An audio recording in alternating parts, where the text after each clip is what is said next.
The scientific vision that the show presents to people is based absolutely in reality. That fungus is real, and if it were to be able to infect humans, it would go like that. These things are out there to infect you, so they're already terrifying. So instead, you go in the reverse. Let's really explore the beauty of fungal growths. When it has more of a human side, more of a beautiful side, it makes it even scarier. They have so much saturated, vibrant colors and patterns and fractal way that they grow. How do we capture that? Because that's more interesting than just creating the monster. These are a lot of our very early concepts and busts. We're following real reference and real nature of real fungus and real mushrooms. Once we knew what the colours were, then we would paint a suit to match. We would glue all the mushrooms and everything onto the suits, and then the suits would go over to Sage and her team, and they would cut the costumes for the mushrooms to be growing through. Each clicker is designed individually, and the costume had to be durable enough to go through all of the crazy moves that the clickers have, and you never go into battle with one costume. But these guys did. So, you know, makeup effects and costumes would be sitting on set, biting their nails, just hoping that everything stays together.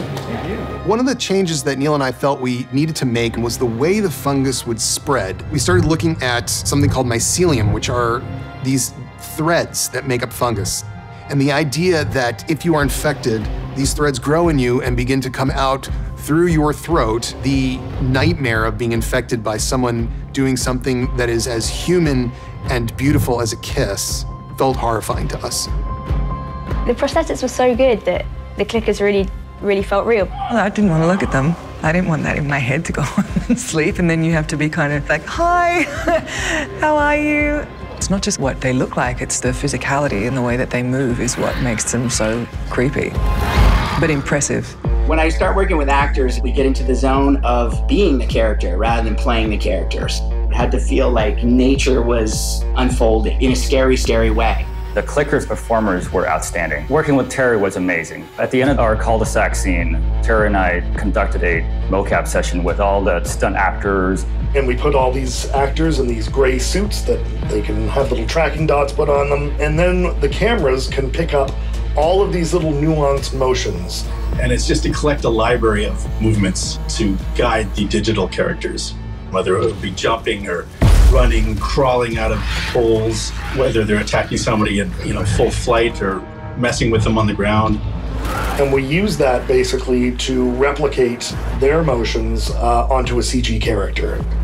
Any shot with a child clicker ended up being fully digital. It was very important that when we saw the child clicker, that we understood it was a young girl. We referenced what the original actress did, her movements. We realized that what we needed to do was expose more of her childlike features.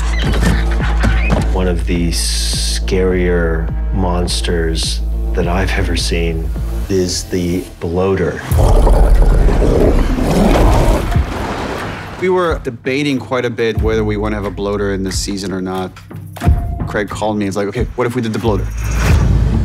Work on the bloater started quite early on, obviously starting with the game and then building models.